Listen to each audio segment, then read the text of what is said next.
We're working on it. Well, we learned a lot right now. Yeah. Well, no, because Al does this for me every time. Okay, now. Now we're This live. looks- You're magical, Lyle. Thank you for Now the this- assistance. But we really need to figure out that key because I have no idea. No, all we need to do is just log out and log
Captioning is on.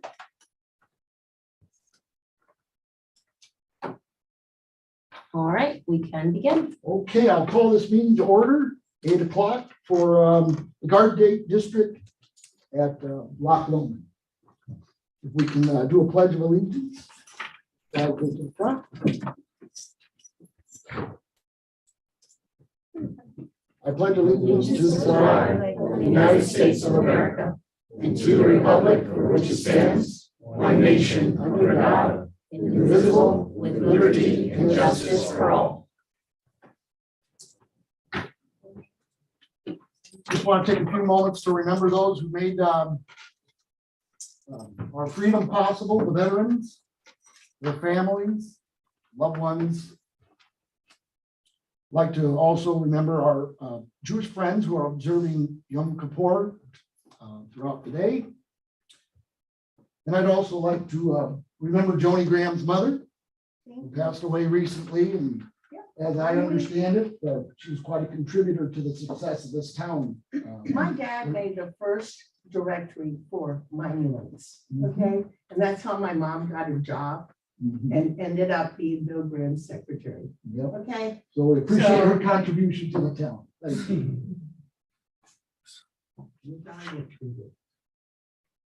We'll take a roll call now if we can. Patrick Nelson, Angel Alvarez, Here. Amy Alonso here, Leslie Langdon here, Michelle Leon here, and Wayne Reinhardt and Roberto Alonso are the remaining board members. Oh. Yes, Albert. Right in front of me. They're calling me to tell me that it's muted now for the people watching. They're not getting any sound. Okay. Did I double? Hello?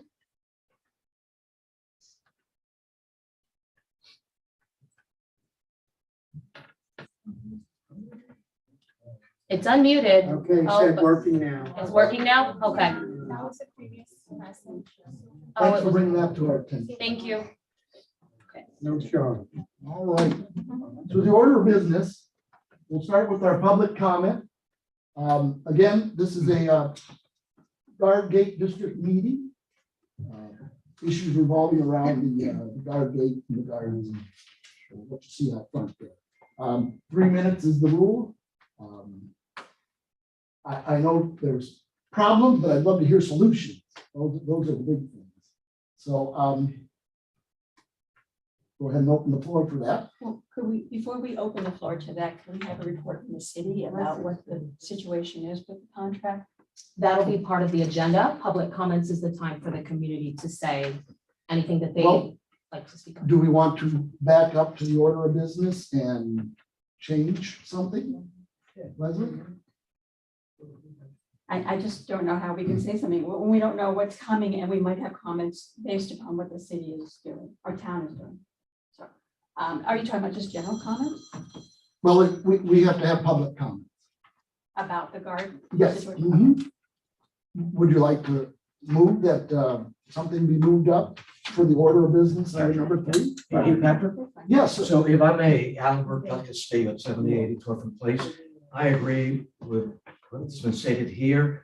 Moreover, maybe it might be good for some of us who haven't been attending these meetings or is plugged in to have a report from you or the town as to what has been happening lately in Loch Lomond, some of the incidents that which spurred me coming here tonight. And I think a lot of folks have an interest in hearing what's been happening, because based on that and based on the state of the contract, then maybe we can give effective and constructive okay. public comment. I appreciate your comment.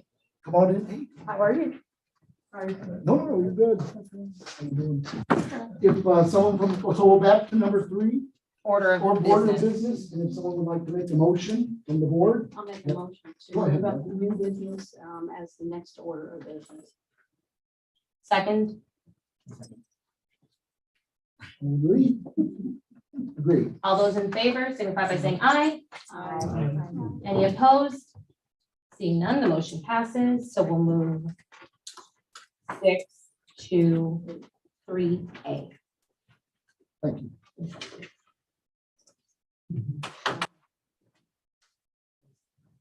All right, so PD has been invited to attend this meeting. So I'm instructed to call Gonzo as soon as, well, it was supposed to be during public comments that he would call and give a little bit of information on, I guess, what's been going on, and then other options that we have moving forward outside of the specific security company that's at the front of the guardhouse.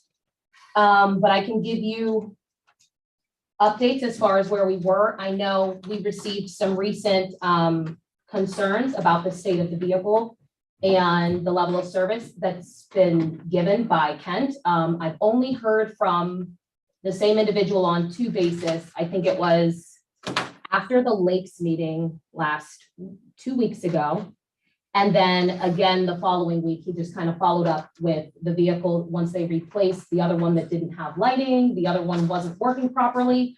And so we've been in constant communication with the actual vendor. They have been put on 30-day notice to cure the deficiency, which is a vehicle that is not a professional standard. So they do have 30 days to get a new vehicle, and bring it up to code. That way, all the lights are working, everything's working properly. I've already let them know that we don't plan on paying for the vehicle the time that it was down. I understand that there was a white vehicle that kind of substituted for their original vehicle that was overheating, and so it was not doing the roving service that it's supposed to. So that will all be deducted from their next payment once they send an invoice. So that is the update for the security service. We do have options if the board still is just unhappy with the service. They are, by contract, given an opportunity to cure the deficiency. And if still by that time we're not happy and there's additional complaints, please email the complaints directly to me, because I'm understanding that some, residents have an issue, but if it doesn't make it to me or to Patrick, we don't know about it and we can't hit them with fines or any other issues. We have to have this stuff documented. So if anybody has any, anything to complain, any specific instances where they feel the security company is violating their current post orders, I'm sorry, now won't be the time since we're in the actual agenda. Once we go to public comments, you'll have an opportunity to speak. Please email me. I will leave my email address right at the front. If you have to leave a little earlier, you can email me directly. And that way we can have everything documented in terms of if there's something that you see is incorrect or you have a question about anything, email me at any time. And I'm usually pretty fast at getting back to you via email. So there will be an option if we, decide to terminate, the board can give that recommendation to the council. We will have an opportunity to go forward with another security company that does provide security services at other gatehouse districts in Miami Lakes as well. So that is an option. We would have the option to do that. And within that contract, we would have the opportunity to retain any security guards that you may be interested in retaining, if there is any. So that is an option within that security services contract. The second item under new business, did anybody on the board want to discuss anything on that? 30 days. What day was that issued? Yesterday. Yes.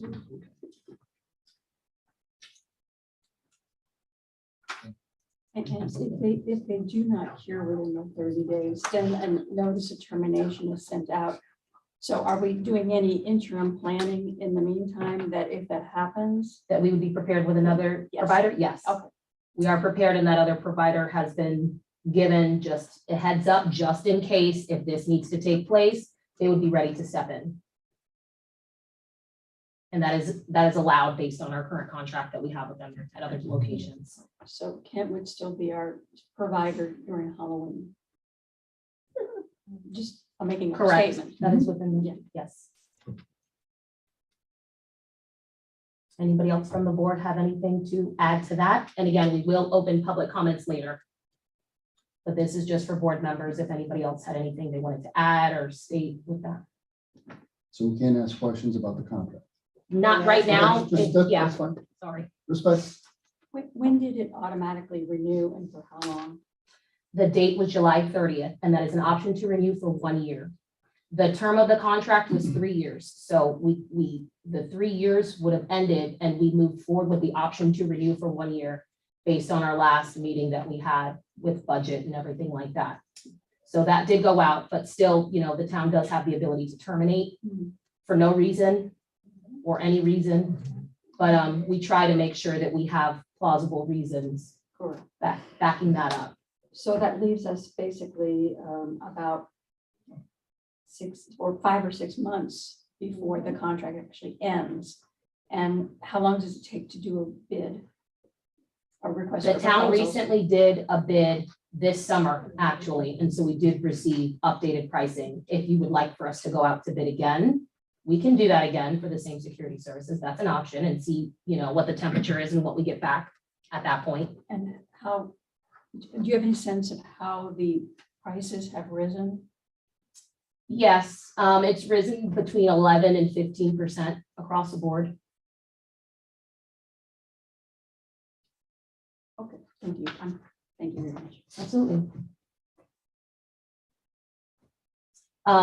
So if we were to transition to the current contract, we would not need to go out to bid if the board wanted to move in that direction. But we can reconvene, we can have another meeting within a month and figure out where the board would like to move. And then I can present all those options again if you'd like. So the town has its own list of providers, and if we had a particular vendor that we were interested in, the only way to do that would be to do a new RFP. Put it out to bid again. Because the vendor that was selected based on that last bid that just went out this summer.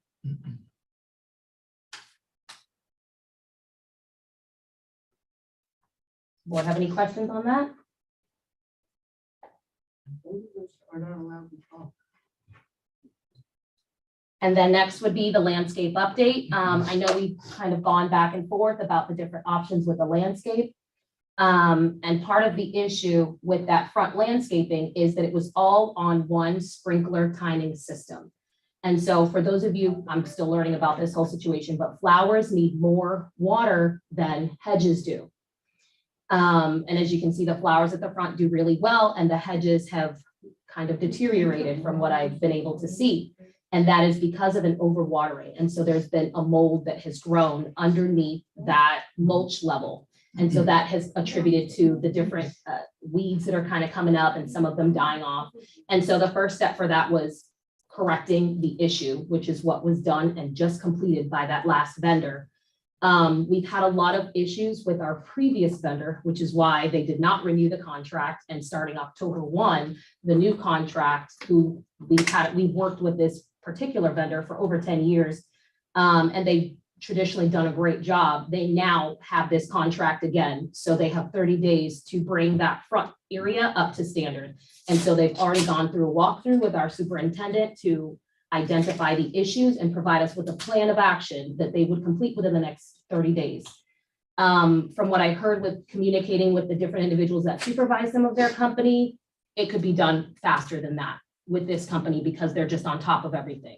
And so we're looking forward to seeing change immediately. I know we presented at the last meeting a couple of different options for behind that sign, like maybe with if we wanted to add a tree or keep the shrubs or change the makeup of what the back would look like. And we gave those to the committee last meeting. And so I know that in the last meeting, they discussed, let's see what they can do with fixing what we have before moving to a different landscape option for behind that sign. And so I'll provide those options as soon as they send that to me. Okay.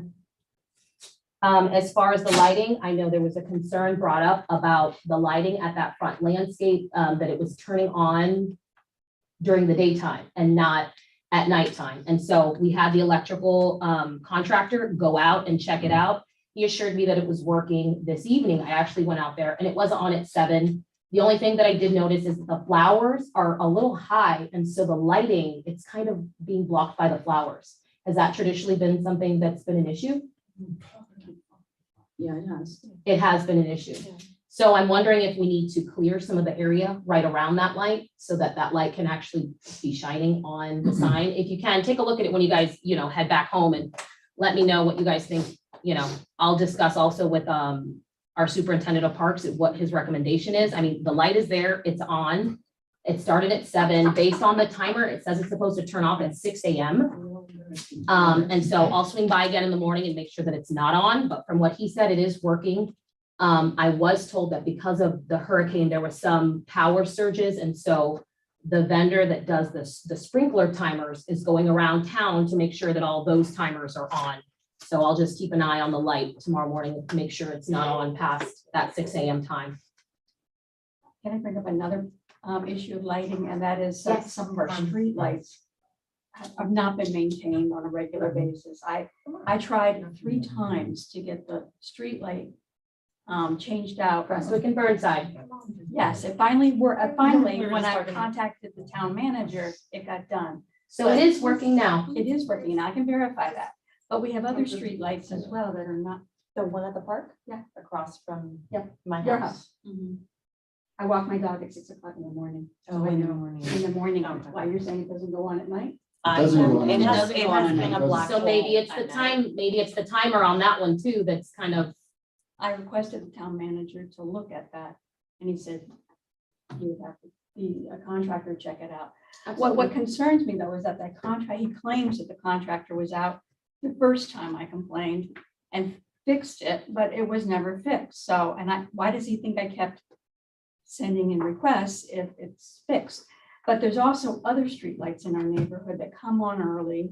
And I mentioned that as well. And so that was an issue of like, do we want to waste electricity? I don't know, I'm a big thing about wasting electricity. So, maybe we could have the contractor come out and check all the streetlights in our neighborhood. you can definitely do that.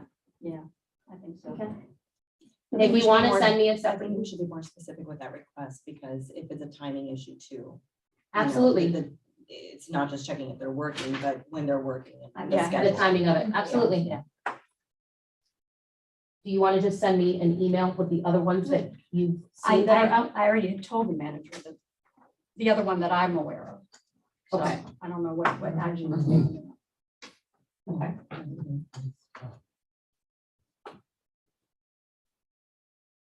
Okay, before we open public comments, would you like me to call PD so that he can provide the information that he wanted to give? Let me just run back to the security company real quick if I can. Yes. Is there anything in a motion or anything that wants to be made tonight? Or we I want to think hear it's public too com- soon. Okay, I do, I think Fair it's enough. too soon. We have to give them a chance to cure it. yeah, okay. Also, if I can comment about the condition of the guardhouse itself. I don't know whose tutelage that falls under, Same. electrical devices and kind of the upkeep inside, and that could be commented to, Absolutely. that needs to be brought up to par. Okay, so specifically, what would you like for me to do? Have them upkeep inside the guardhouse, make sure all electrical outlets are. The out, Yeah, the outlets and stuff are working properly. absolutely. Weren't you When I gonna- stop by there too. I didn't mean to interrupt. No. Weren't you going to bring up the issue of whether the guards can be given an electronic means of recording the? Yeah, can we do that at this point in the contract, or do we have? to We've let it- requested and we were told that it was doable. I believe the gentleman came, Jerry, to Oh, a so couple of he the did- meetings and it was requested. And he did say that it was possible and it just hasn't make another request and Well, I'll told copy it's the an report. expectation, just like I told him about the car. Right. you know, there's an Absolutely. expectation. So, yes, please. We can definitely make the request again, 100%, and I'll copy the board on it. That way you guys can see, the communication is happening. And I hate to be the hog of the meeting, but I recall seeing some messages on, we have like a WhatsApp neighborhood. Chat, yeah. And the person whose car was stolen had gone to the gate to see if they could get access to the video of cars coming in and out. And they apparently were told that they could not access those tapes. That's Can you correct, law explain that? enforcement, yeah. Okay. So the process at any of our facilities, if anybody wants access to a recording or anything like that, that has to be requested from law enforcement. So the proper protocol would be for them to file a police report, and then the detective or whoever's investigating that specific case would come to us, request the footage, and they would get it immediately. But that is the proper protocols. It's considered a public record. it is, but there is also sensitive information on there as well. But it would definitely be handed over to law enforcement immediately. Well, now we know for the next time, I guess, if there is a next time. Yeah, thank you.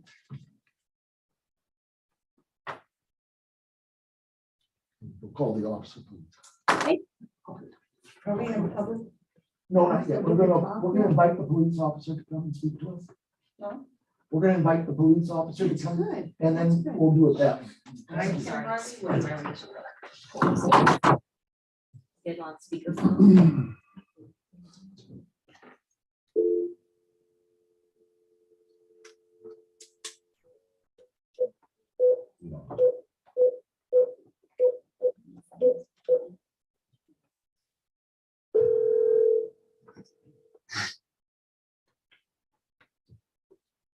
Hello. Good evening, Gonzo. It's Christina here with the Town of Miami Lakes at the Loch Lomond NSD meeting. How are you? Good, good. How's everybody? We're Great, doing thank you for fine. being here. Good, good, good. Happy to be here, guys. So I know the community had some concerns about the different things that were taking place within the community. And, you know, I know that you had a couple of options and different things to explain to them in terms of security and what we can do moving forward. Okay, yeah, sure. So just to give you guys a quick, I know that there has been recent activity within Loch Lomond, but just to give you a year snapshot, January 1st through October 3rd, we've only had one stolen car, which was recent. It was left unlocked with the keys in it. It was recovered the same day in Hollywood. And we did print the vehicle and we're waiting for results of that to see if we could identify somebody on that. So our detectives are working on that. We've had 3 vehicle burglaries this year alone in the 10 months. All vehicles which have been left unlocked. And we had 1 residential burglary attempt, which the one that happened last week by the golf course on the west side, where it appears that the individuals thought the house was abandoned and were trying to attempt to make entry. Obviously, somebody was inside, we called the police, the units responded quickly, and the individuals fled and were not captured that evening. What we're doing right now to step up patrols is on midnight shift. The officers are patrolling within there over the midnight hours, which is a lot of the times where the vehicle burglaries are happening. And they're there 2 to 3 times a night, patrolling the whole neighborhood. And during the late evening time, we're also going to be stepping up our bike patrols during the day.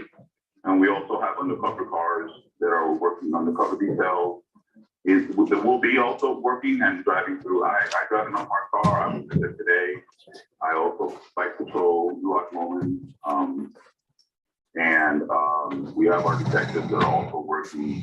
We'll be working sporadic. I won't give any dates, but we will be working undercover vehicle burglary surveillance details. But to be honest, guys, I'm going to need some help from the community because we are a team within police in our community. We have a great partnership. It's really to lock your cars. We're going to do a campaign on that too with the town to try to remind everybody about the 9 o'clock routine where, we lock our cars, doors, we take our valuables inside, we lock our garage doors, we lock our house doors, and we turn on our lights for high visibility. A lot of times, these individuals are actually targeting the neighborhoods where people feel safe, and they leave their cars unlocked. We had a burglary a couple of years ago where the car was unlocked and the garage door opener was in the car and they were able to open the garage.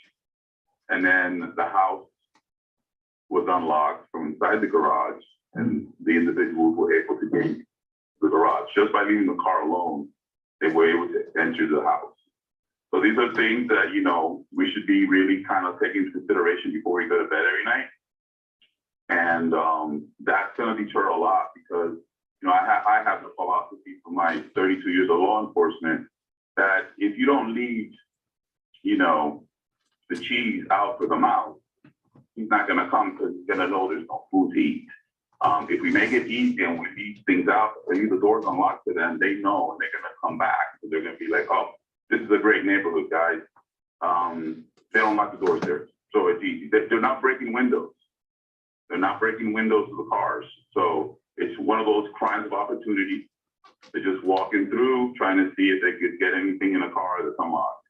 I've noticed when we do these campaigns and a lot of the residents will start locking their cars, you know, a car thief is always going to be a car thief, but they will go somewhere else. And you know, what we want to do is keep them out of the town. One other thing that I wanted to mention that has been very successful for the Town of Miami Lakes Police Department, and I am head of the project, plate readers. I know the special tax districts have been in Royal Oaks on both guardhouses, and I think District 1 is going to be going up next month. They've been very helpful in helping us prevent crimes and solve crimes that have occurred within the communities, because the cameras are alerting our officers if a vehicle that is stolen, or a vehicle with a stolen tag, or a wanted individual comes into your community. We have instant alerts. And that's been a really great tool. I know that I have spoken to Loch Lomond probably maybe a year or 2 years ago when we first implemented the community guardhouse license plate readers. And since we've implemented that, we do have some others in the town, in the main intersections, and they've been very successful.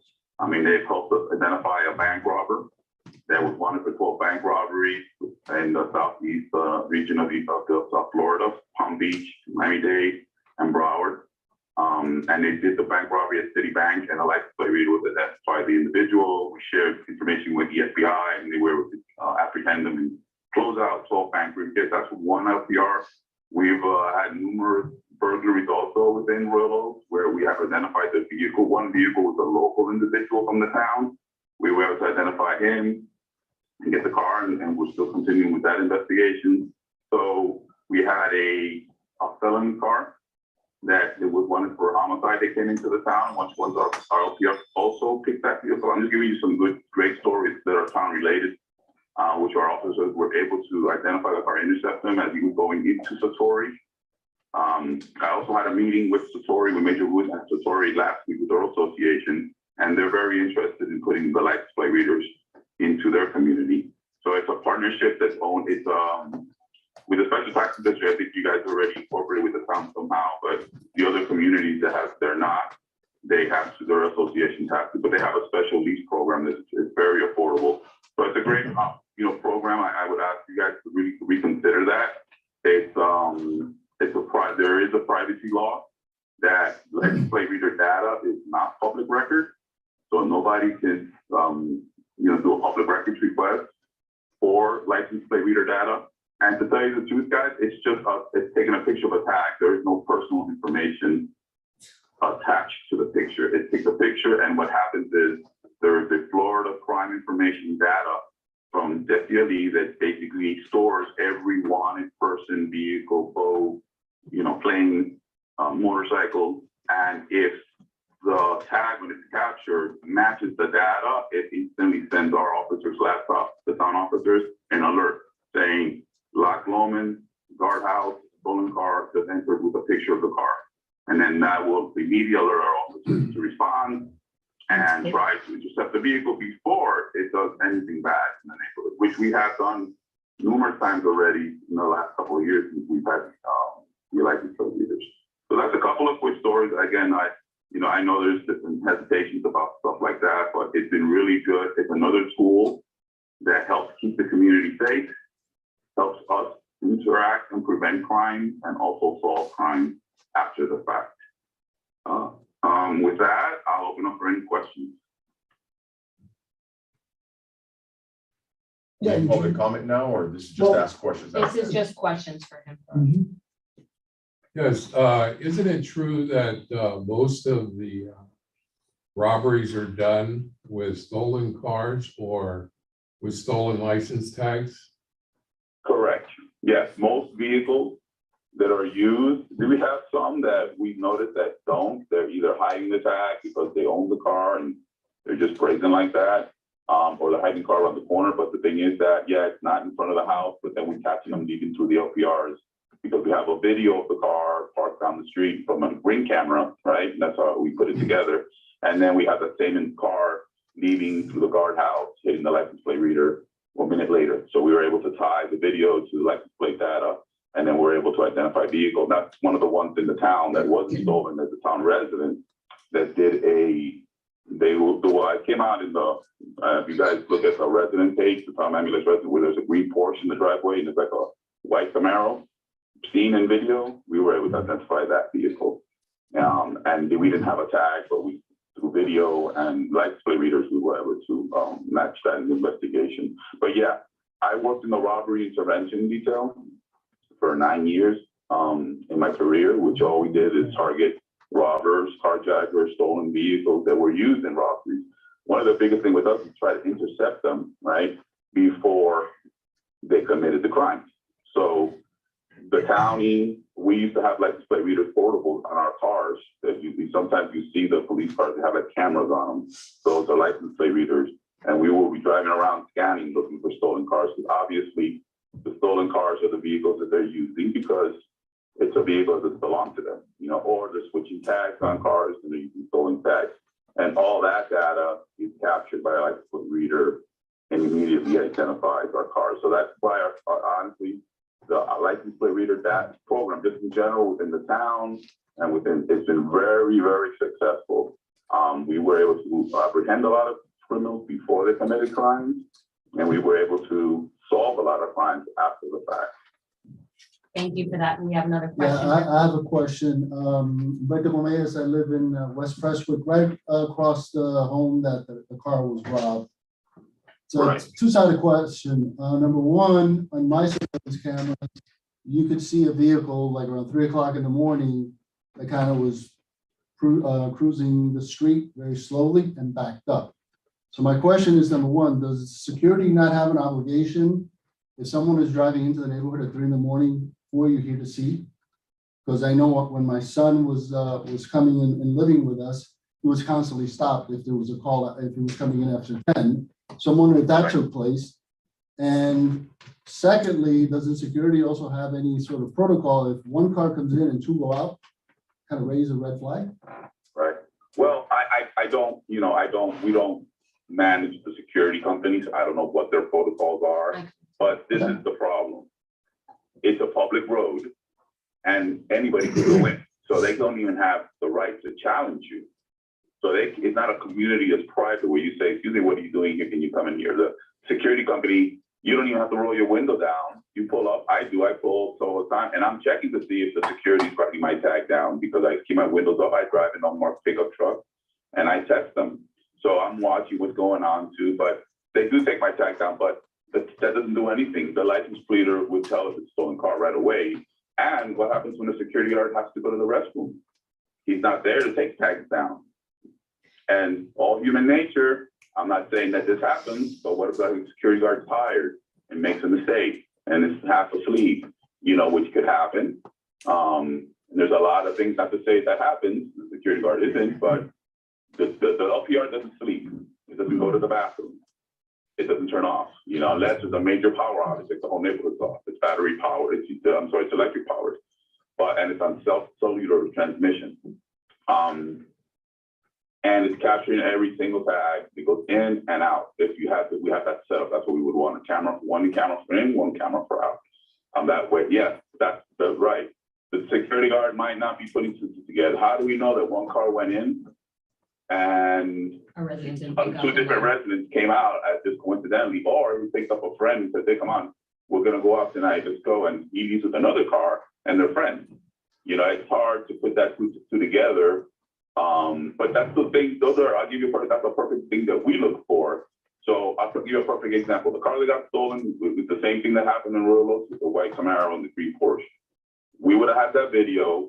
We would have started scanning at 3 in the morning. Not many cars coming in there. Which cars are coming in on the license plate reader? Okay, we have a car that fits the description on the video. We see the BMW SUV leaving and that car following. So we all had that documented on tag scans, and that helps us solve crimes. So that's one of the examples I'm giving you at why they're really crucial, and they've been successful in other communities. And just to answer the second part of your question, it is a public road, so they actually by law cannot restrict access or ask for any information. The only thing they can do is record the tag and the vehicle of the car. No, that's fine. I respect that, but they Yeah. have been, because my son gets asked After 11. after 11, he gets asked every night. And he lived with us for 7 Like, what months. address are you going to? Yeah, because And no then matter they- what the answer, they can't restrict access and say, no, you No, can't. they will let him in, He's but he still was on it, asked. he just asks. Yes. Okay, Yes. and then I think there was 2 other people waiting. I'm not sure who raised their hand first, if it was. Go ahead, Joe. Johnny Graham, first off, I don't know who's even in. There's ladies and gentlemen in this room tonight. We are not you guys, okay? Okay, I can show you what the real plan for Miami Lakes was, okay? You're, Johnny, say that because we have the officer right now. Let's, Yeah. let's Yeah, utilize let's- the no, officers. no, time, no, and then we'll- for the officer, okay,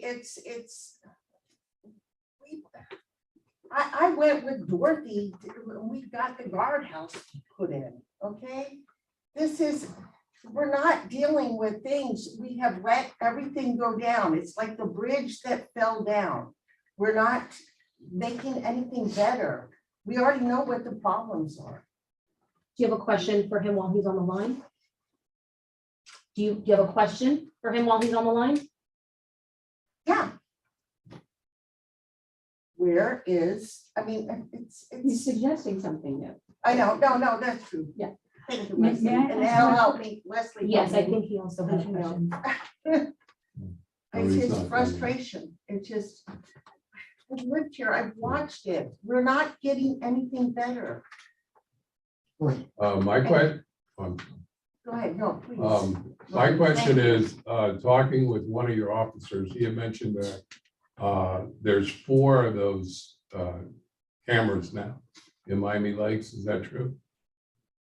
I will tell you the town we have in the street, and I try not to give locations because it's public record Yeah. and criminals find out locations and they could try to, so my goal, I've been here now 4 years. My goal is to completely put a net around the town, right? Like a shark net, okay, a reef that keeps them, or at least not out, but we are alerted from any point of entry or exit into the town. We're like halfway completed. How did But we're we getting get, there. how do we Now, get one on we have in the Cranberry? street, we have 1, 2, 3, 4. Right. 5, 6, 4 in the street, and we have Royal Oaks, the 4 guardhouses in Royal Oaks. Community, and then District 1, which is at Oak Lane and 82nd Avenue, correct me if I'm wrong, Christina, that's gonna be coming online soon, right? Balgoin. Yeah, about going, that community there where Anchorage is at, all that is going on, that guardhouse, the 3 entrances is gonna be going online very soon. They already voted for it, they're getting it. It's just, I guess, getting the purchase done and the installation. So that's coming up. So you guys would be the last of the taxing districts, which would not have one as of today.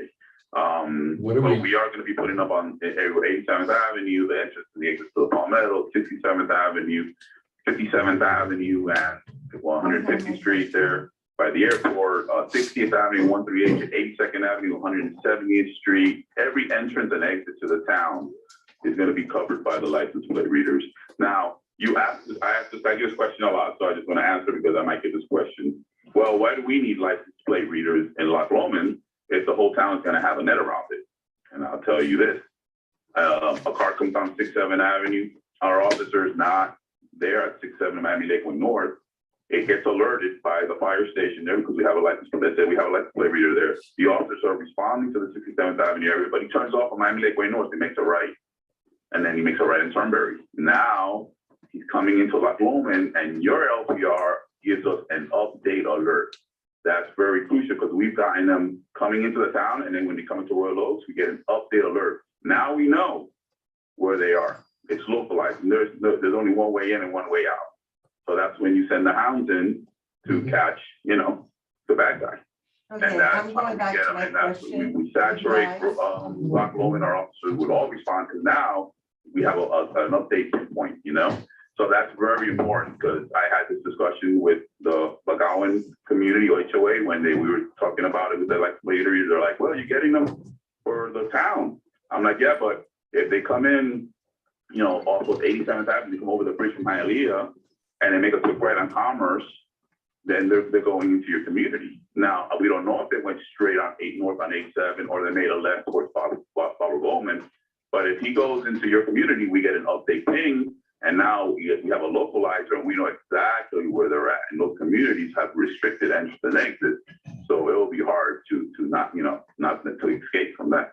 So that is another, you know, just in case somebody's asking why it's necessary, because it helps us localize. To me, the more license plate readers we had, we could follow them as they're moving through the town and kind of apprehend them, because you can turn down any side street here and kind of get lost. You know, we have so many roads.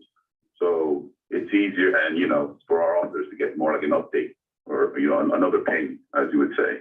So what do we need to do to have that done in Loch Lomond? We can put it on our We have next to vote? agenda, and the board can vote on it.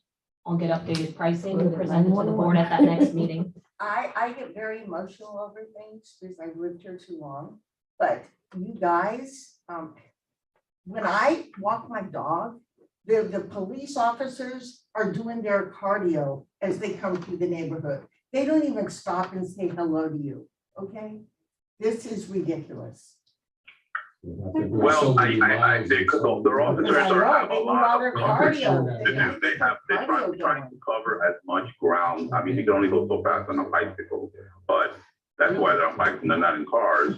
But they also have areas of, they come through, so you saw them, so they have to cover other parts of the town. We always, when I ride and I see somebody, I mean, I've seen Mayor Pinellas in there, I've seen Roberto Alonso jogging with his wife, and I say hi. I see Mirta Ramos, Mirta Mendez, and I see a lot of the residents, and I'm on the bike and I see us, I say hi. Our officers always say hi.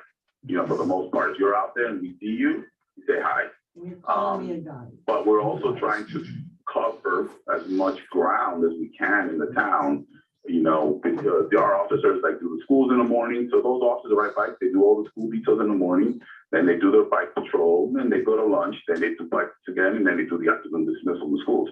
So they got a lot of coverage to do. Some of them are assigned to, you know, that southeast corner of all. We try to go into all the roads. So they have a lot of, you know, coverage on bicycles, and they can't go that fast. So they're going at a pace where they could cover, you know, they're out there for a couple of hours, and they're trying to cover as much ground, much visibility, much roads in the town as they can on patrol. So I know, I think I understand what you're saying about, you know, that they're doing cardio, but I can't go that fast on my bike. I think that I do like 10 miles per hour, 10, 12, that's what they're averaging. 12 is fast. Unless you're gonna burn yourself out, because we're doing it for like 2 hours, they're riding, so they pace themselves. I know I ride bike. I ride bike in Loch Lomond. I ride bike and all the way to the west side of the town. And we ride, we do big group rides on the holidays. When there's no schools and stuff, we do a big group ride, and I'm part of that. I'm very involved in the bike patrol. And I do say hi to everybody I see. And I know the other officers that are with me do the same thing. So, I mean, I'll touch with, if there was a point that we missed you, maybe the officers didn't see you, I'll definitely, you know, retouch it with them and tell them to make sure that they're scouting out. Sometimes they might be looking for a car coming and we're distracted at the moment, but that is our goal, is to always say hi to the community, be community friendly, and try to be as many places as we could be with the allotted time that they have to patrol. One question, Through the chair, I think if you want to maybe give like 2 or 3 more questions, because we didn't even get into public comments and give everybody an opportunity, their 3 minutes. So maybe if we just take 3 minutes. I just want to make. Leslie, and then. Yeah, I just, a very short question. If we see something suspicious in our neighborhood, should we be dialing 911 or the non-emergency number? Because I was walking with my dog the other day and I saw 3 young men who were clearly scoping out the neighborhood. They even walked up onto one property and started looking at the second balconies. And I'm sitting there going, I can't believe you're doing this in front of me. And I didn't know how to handle it. So can you give us suggestions? Yeah, it's something to that event, I would consider that to be, you know, a suspicious person, and it is a priority emergency. It's not emergency, somebody's not dying, but it does not an emergency. Sometimes when you call a non-emergency number, I've done it myself. You find yourself waiting a longer period of time, and you're like, well, these guys might be breaking into somebody's house. So I would just dial 911. They're gonna ask you if there's an emergency. You're just gonna say, yes, I have 3 suspicious individuals here that are casing a house. You know, and I'm watching them, and I need them to respond immediately. You know, so that would probably be the best way to handle that. And we always say, if you see something, say something. Again, we're a team with the community. You guys are our eyes and ears, and you know, we're your protector. But you, with your information, you could call anonymous too. I know a lot of people don't want to be directly involved, and that's okay. But you could always say that you just want to remain anonymous. You say, I'll stay on the phone and give a description. But I don't want the officers to see me or anybody, because some people feel safe that they don't want to be, they'd rather remain anonymous. But you can still call and remain anonymous. You see something, you can call and say, you want to be contacted? Of course, because they're going to ask you, you want to be contacted, and you say yes or no. And if you say yes, you give your name and your number. Also, you can say, hey, I just want them to call me on the phone. I don't even want them to come to my house. And even that's an option where they'll just call you and you can talk to them about whatever your concern is once they get there, But crime, I could tell you, we've really been doing good in crime over time. I give you some statistics like last year versus this year, like vehicle burglaries. And again, guys, we have a big town. We have 30-something thousand residents and a lot of homes and a lot of cars. But we are statistically the 3rd safest city in Miami-Dade County. I think Biscayne Park and another municipality, one of these little small ones that they consider a municipality, just beat us. But we have everybody else beat as the safest. That's for 2022. So vehicle burglaries. Last year we had 132 at this time. This year we have 112. Thefts. Last year we had 63. This year we have 45. Stolen cars. Last year we had 111 at this time. This year we have 72. So we had 72 stolen cars in the town this year, and 1 was. So I mean, that's not bad, but we obviously we strive for nothing. But when everything, the whole grand picture of the town, I think just 1 stolen car is not so bad. And we've had a reduction of stolen cars. Robberies, and robberies is a funny thing because we have a lot of domestic robberies, guys. If the boyfriend snatches the phone from the girlfriend, and that's a robbery. It's a domestic robbery. The sudden snatch is considered a robbery.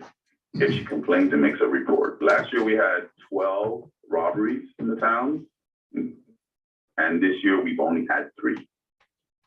So I think we're, with all the strategies and the high visibility that we're implementing, we have reduced crime, and crime has been reducing since I've been here in 2018, where we've been steadily with the license plate readers, apprehending a lot of people, deterring a lot of people, because I know they did a news article on that. The town did, kind of like showboating the town, not showboating, but showcasing the license plate readers, and I guess that deters a lot of people from coming here too, because they know that they could get caught. I think we had one more question. Yeah, go ahead, guys. Thank you. The readers are great for vehicles, but what about people that can walk on, like through the golf course? We've seen a lot of activity. We had a gentleman a couple months ago that jumped on my neighbor's fence and came through my backyard in the middle of the night. Right. Well, that's what happened in the last. Well, I'm sorry, I don't mean to interrupt. My question specifically is, what are we targeting other than readers to promote maybe more patrolling or something within the area? Is that possible? Right, and we are doing that, and we have a system that shows when our officers go in there, which targeted areas, how long they're in there. I tell them, hey, I want you in Loch Lomond 3 times a night at least. And statistically, if they go in there for 20 minutes, it's supposed to. And I didn't do this study, but there's a study that he's supposed to deter crime for 2 hours. That's why every 2 hours, I say beginning at midnight and then 2 in the morning. I don't say exactly those times, and then 4 in the morning. And then obviously that dictates availability, because if they're on a call and they're assigned to that area, I tell them as soon as you finish your call, whether it can't be 2 on the dot, it could be 2:30, but we want them, you know, there in the middle of the night time, 2, 3, 4 in the morning, patrolling the whole neighborhood. It's, you know, it is, I feel very confident, you know, and I understand concerns, but, you know, with the very little reported crime, and that's really all you guys have had is reported crimes, nothing, no assaults, no fights, nothing. You're very nice, quiet community. We don't want to get there. I have to say, because we pulled their whole case, you know, for the year. We did our research, and then I look at reported crimes. What are the crimes? And the crimes is just the 3 vehicle burglaries. But guys, so just to share with your neighbors, we also do a campaign. We have the little flyers. We leave them in the cars, reminder that we try to remind the folks, just lock your cars, take your valuables inside. I have an unmarked car. I live in an apartment building. I make sure I lock my car every day when I leave, because, you know, I have my, you know, some police stuff in there, and I'm making sure it's always locked. You know, even when I lived in a home, anything could happen anywhere you live. I have a house in the mountain, guys, and I lock my door at night out there, and there's nobody around that's walking around. But you never know. You know, a bear might try my door. You know, whatever. I just feel safe. It's safety. Lock your doors, lock your car doors, lock your homes, lock your garages, and make this a community that is not target rich. They do not want to come here because there's nothing to take. And that's the mindset that we want to send, and the signal that we want to send to the criminals out there that are looking to victimize the residents of Miami Lakes. And our officers are out there in high visibility. Always, a lot of times, we keep them at the main entrances, also all entrances to the town, to deter anybody trying to come into the town. I call it border patrol. We set up high visibility with our lights on, like on 67th, 87th, 154th Street. So if they're coming from outside the town, they can turn around and go, look, the cops are right there in the middle of the street. We can't get out of here if we commit a crime, because look, the cops is right there at the entrances and the exits. So that's another strategy that we use at night. But again, this is the 3rd safest city in Dade County. So, I mean, I understand sometimes the guys hear things and see things, but I'm proud to serve you guys. And so are our officers. All officers here are handpicked. And, you know, they have high values and really appreciate the community. And we love the community because we work together all the time. And like this meeting we're having right now, this is what it's all about, guys. Thank you so much for all of the feedback that you provided to the community and all the answers that you were able to give to them this evening. I think now we'll go back to public comments. I have one more question. For the officer? When we put up, For the officer?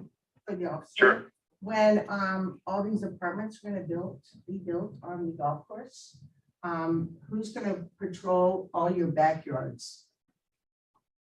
Is that gonna be part of the community? Who's going to patrol the backyard? Who's gonna control everyone? Yeah, you're gonna put all Well, that's these going to be the golf course, apartments right? on the golf course, okay? Right. These people all bought homes, and they thought they were buying a home on a golf course, and now you've got 200 and some odd apartments that are gonna be put up. And who's gonna patrol everyone's backyard? Okay? I mean, we're looking at our front yards, okay? Who's gonna patrol our backyards? Is that gonna be Right. the town of Well, Miami maybe Lakes? we could Who's meet with the gonna do that? grass and Who's gonna suggest do they put that? some higher level lighting in the golf course at night, you know, to deter crime, lighting. And you're That doesn't gonna affect the install houses, that? but from the houses facing into the golf course. So that way it lights up that perimeter of the back of the house, you know what I'm saying? That could be a suggestion. You know, I don't think it's gonna be just the police person, the golf course, messing up turf. That's unless it's an emergency, so that could be a patrol area. Got that one right, didn't I? Thank But you so much. realistically, we'd have to visit it when the apartments go up, if we have any crimes or anything going, you know, so we would have to really look at it and revisit that once it's implemented. You might not have any problems, so there's no reason for that. If there's something that's going on, that's there, you see that there are people coming from there and they're doing, then we definitely have to do a stakeout or something to that effect. And we always have a plan that we can put in place. But that's still a long way out, you know, and I won't get into hypotheticals right now because that could be the nicest apartment building and we won't have any problems. So I don't want to judge what's not even there yet. But if you have any other questions about what's going on today in Loch Lomond, I'd be glad to answer them. Thank you so much for coming this evening, and for all of the information. I appreciate you being available. Good night.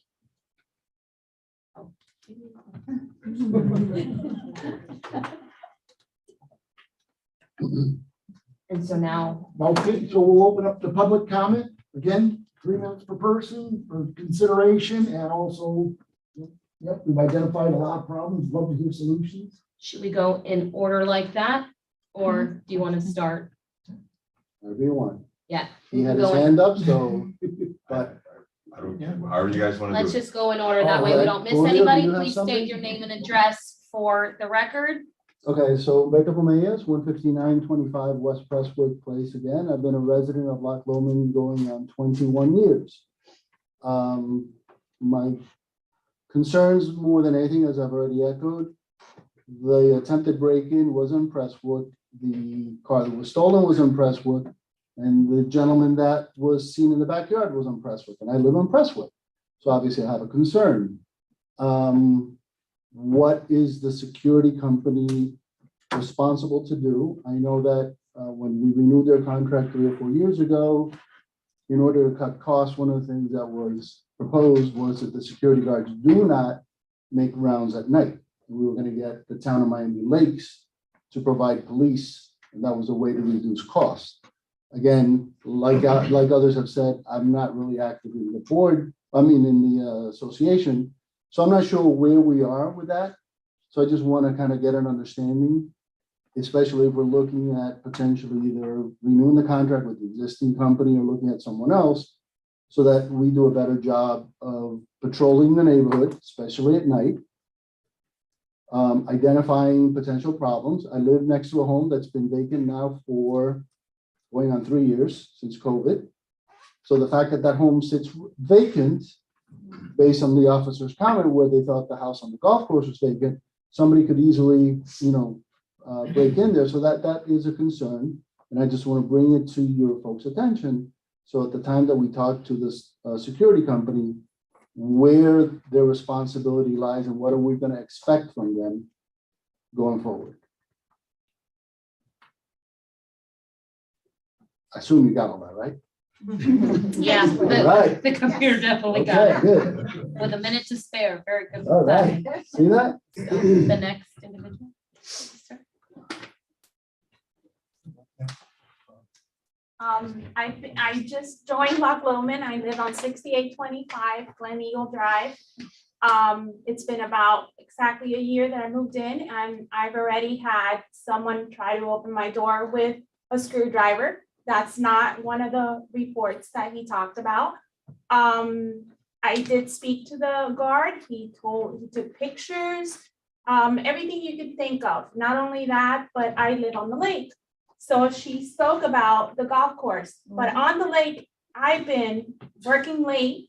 I get boats flashing their lights, looking at my backyard to see what they can steal. So how do you call policemen and tell them there's someone on a boat in my backyard? How are they gonna go on the water to find out who lives there, who doesn't? I see it all the time. The jet skis that, the boats, the canoes, people snooping around, trying to open the gates that come into your backyard to see which one's locked, which one's not. I have next door neighbors that I have to take care of because they're in a wheelchair. So you think about it. This is her public This is comment. your I'm sorry. time. Thank you. It's part of the. And in the past week, I've had the police on my street in Glen Eagle more than once. They actually told me we've been here 3 nights on a straight row because I have one of my neighbors that is traveling. They know. You can see the lights off. You can see no cars in the driveway. You can see there's no movement. A lot of my street is dark. The neighbors are not turning on their lights at night. That really helps. The street lights are not working. I've noticed a lot of things, but unfortunately, I'm new to the town. So that's why I'm here tonight. Just wanted to voice my concerns. Can I ask you a question? Yes, Okay, sir. you mentioned about the screwdriver damage. You said the security company or the police officer? No, the security company. We weren't home that weekend.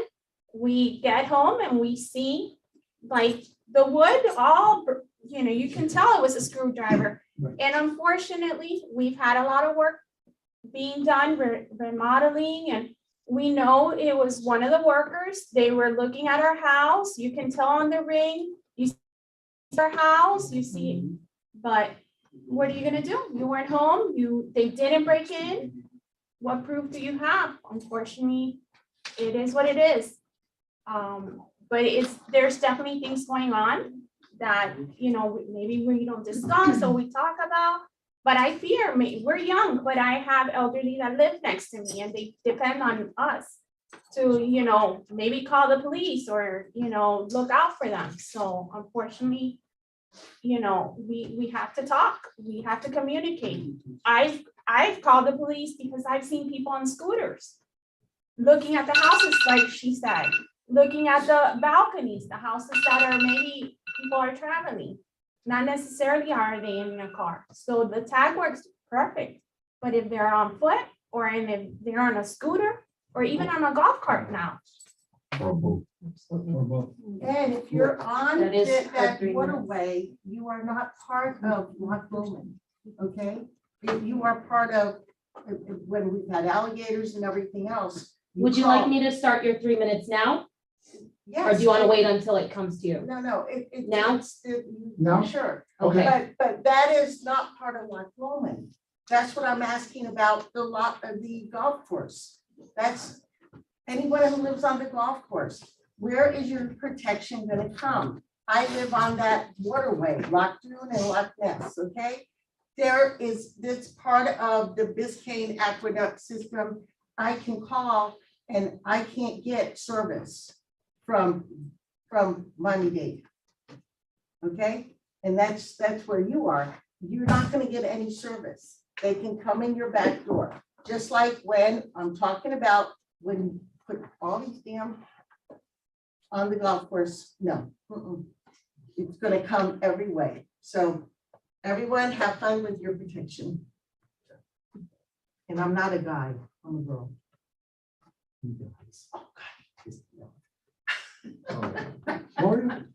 So yes, we're on West Troon, my husband and I, and our kids, which is my biggest concern, right? Because we have a dog and the kids walk the dog late at night sometimes. And normally in Loch Lomond for the last 18 plus years that we've lived there, we felt a lot more safe than recently. We had that gentleman cross over into our backyard at 4 o'clock in the morning. Coincidentally, I was leaving with my daughter because we were going to Disney World on a school field trip. So imagine just a 10-minute interval would have changed her forever, or hers, really, who knows? But the reality is, until something like that happens, and this is what we're trying to avoid, because right now we're just focusing on breaking on the cars and the license plate readers. But I think maybe as a town, our community as a whole, Miami Lakes, the crime may have gone down, but in Loch Lomond, there's definitely something going on. And I think that that's a concern. I don't have the statistics and I don't have the numbers, but just in the community, the neighbors, there's a lot going on within the town. Patrolling is different. We definitely, everyone knows. Before, when I first moved in, I remember walking the night when the babies were little and you see the lights going through your windows of the security guard that was driving around constantly. Now I go outside and they're sitting somewhere and they don't move, either in the park or in a corner or not nowhere to be found, really. And so these are concerns that are noticeably visible to us and to others. Another thing is, I've seen a lot of posts on social media from even our residents about the problems that we're having within our community. And I'm gonna ask everybody to please consider what you're putting out there. You're really making our problems known, that we're having a security issue within our own town. So that's all I have to say. Thank you for that. No, the only thing I wanted to add is, can we go back to a lot of the places the guards have to go when they're driving, have to go to a point, show, go ahead and have a reader there and go over to another area, and there's 4 different stops, Checkpoints. checkpoints. Mhm. And that, they need to go back to that. for That's sure. a great suggestion. That was one of That's the things it that for they cut off the budget. I know. know. They cut it out. the budget, yeah. How much did we spend on security? It's about 200,000, like 260, I can go through the budget. like Find $260,000. that exact So number. how much more would it cost for, to have somebody have to drive instead of sit at the end of one of these streets, which I've seen it. And I will just make a note to call, send me a quick email. If you notice a date and time where they're not actually roving and doing what they're supposed to be doing, shoot me a quick email. I just wrote it down here. Christina, can you Just give us your because- email so we can? Yes, I have it right here. If anybody doesn't have it, you can just, you want to take a The quick good picture of spot it. for them is on Gleneagle all the way to the end. That's where they sit. Thank you for your But they comment. can't do that. They gotta They're always there do it separate. at the end. Yeah. Absolutely. Miriam Perret, 6969 Eagle Drive. I just have one suggestion, lighting. That's the first deterrent. Lighting, and if you have cameras, it's wonderful, but lighting for one. If I'm a burglar and I see a house that's lit up and with cameras, I'm going to the next one. So just a suggestion. Would you like to chime in? Go ahead. Well, I was talking to my wife the other day. What Can can you we do identify better? yourself with that? I'm Raul. I'm living in 16020 West Room. My wife Maria, and we both were chatting the other day when that event happened. We're facing new burglaries and new thieves, people who are coming with new technology, with old technology. The cameras that the security guards have, they're really poorly recording any event. We don't have lights on the street. We don't have tag recognitions like there barcodes that could be placed in the car to make it easier for all the residents to get in and not letting, depending on somebody who maybe didn't pay attention to let anybody in or not by mistake. So that could be done, but I suggest to have from the city a security expert to go in there, see what many recommendations we might have, from an expert point of view, from street lights, from barcodes, from plate recognitions, license plate recognitions, or any other new recommendation technology they might have. Some might have to be done from us as owners. Some are gonna have to be done by the city, but we all are chatting here, and maybe somebody with more experience or more knowledge on the one that we have might give us a good idea on what to do, how to prevent the event from happening. That's my point. Go ahead. Roger Glorin, 16100 Aberdeen Way. I was just thinking that people speaking about the golf course, the kids or guys or whatever coming into the golf course. I don't know if the golf course, since they're our backyard neighbors, have a responsibility to maintain some type of security in the nighttime. I don't think they have anybody roaming the golf course, but maybe as neighbors, since they do give people access to our homes, and maybe we, the town should work out something with them that they need to have a roaming guard at least going up and down the little, yeah. 7 stories of apartments? Well, besides this, we're having it now, so let alone, we're having difficulty now. I was one of the first people on the chat that suggested lighting. I said, I grew up in New York, I'm born in New York, and that was lighting, that was a way. I was in law enforcement in New York for 25 years. And I know there are certain things that you can stop and other things that you can't. What the officer was talking about, cameras and putting in that. It's easier, I think, to stop the crime than to try and solve it afterwards. So we need to do preventive measures. I've noticed in the last week or so, people are turning on their lights in front of their homes. But I'm also noticing that at midnight, a lot of them are going off. And you really need to invest and keep those lights on. Because as I said, the guard could be going up and down. And if there's somebody in the shadows behind a bush somewhere of your house, they're not going to see them. And we obviously living in different times. I was the one that brought up the bank that was robbed just down the road, walking distance from here. And I spoke to one of the officers at the meeting last night that Alex Pinellas had. He said that they had people at gunpoint and they stole $98,000. This is like in our backyard. And so that may not have ever happened in Loch Lomond or in Miami Lakes, or it could be the third safest town in Miami or all of Florida. But that's in the past. We have to be aware of the future and ask maybe through the WhatsApp or newsletter or something. These are things that we need to be aware of and prevent. And can't depend on the police because you can't have a cop at your front door every night. But you can have lights on and you can have an alarm system that you may need. That was your 3 minutes. I Oh, apologize. sorry. For some reason it Okay. didn't go off. Anyway. Thank you. We need a lot of prayer. Next.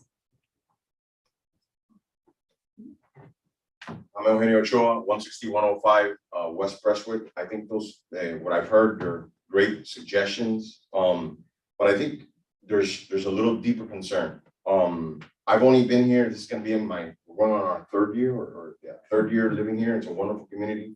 One of the reasons we moved to Loch Lomond, not only because it's beautiful and wonderful neighbors, but because we thought we'd have more security. That was always, I don't think that the security company is adequate.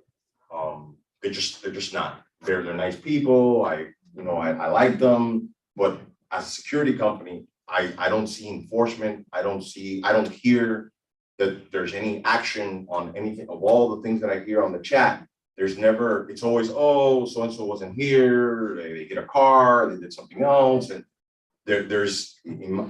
what I can read is that it's inadequate. And if it's inadequate, I think the first thing that we have to do as a solution, instead of being just critical, is I don't even know what the scope of this team is that we have of the two guards. What are they supposed to do? What can they do? What can they not do? I think that has to be reviewed by the board, have a better understanding. I made some suggestions on the chat. They're just suggestions. Number one is to fire them and get somebody else. That if the company knows that they're going to get fired because they're not doing their job, they in the next renewal they'll want to do that. The other one is if you find that by the checkpoints or the other items, that'll be great. But one of the items that I thought of, possibly instead of having 2 patrol guards from 9 to 6 o'clock in the morning or 10 to 6 o'clock in the morning to get that 8-hour shift, perhaps to have a dedicated police officer roam the neighborhood. There are other neighborhoods in Dade County that do that. One is Galloway Estates, and everyone has the phone number of the actual officer that's dedicated to the area. You would reduce 1 guard, so that will reduce costs. Obviously, it'll be an increased cost of having a police officer. Just a suggestion that I have. But I, for one, I don't want to live in a place where I have to watch my back or watch my backyard that somebody's going to come in a boat. I want to live in a community that's safe. I don't want to be number 3. I think we should be number 1. I think what the officer was talking about is more towards, the back. Statistics always look back. We need to look forward. And it's just not adequate. It's not adequate with the guards that we have, and I don't think it's adequate with the police. And I think we have to talk to the politicians or the councilmen and demand that they have to pay more attention to Loch Lomond. Because we are an affluent community and it could be a high target area as soon as people see that they can get in and they can get out, and that people are not taking the Precautions. tags that are on. But I think the police officer is a good suggestion to move forward. Thank you.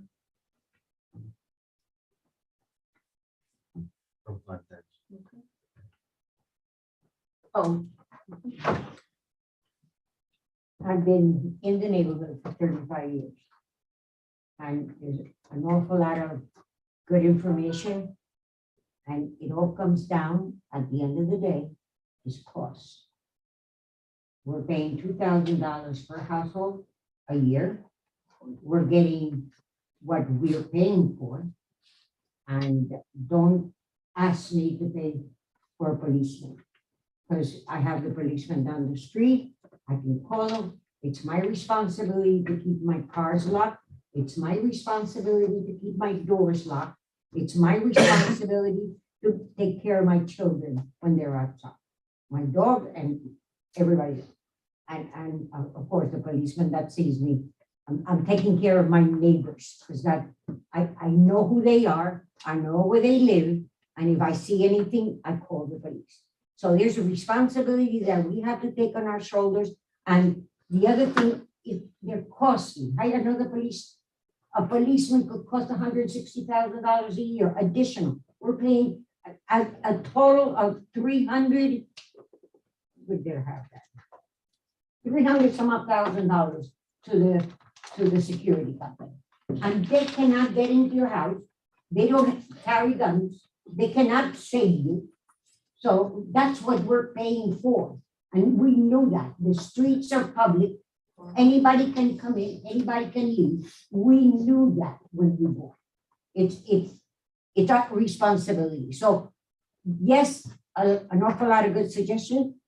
I thought that thing was still going, that you click, keep track of them, but they're getting $20 an hour.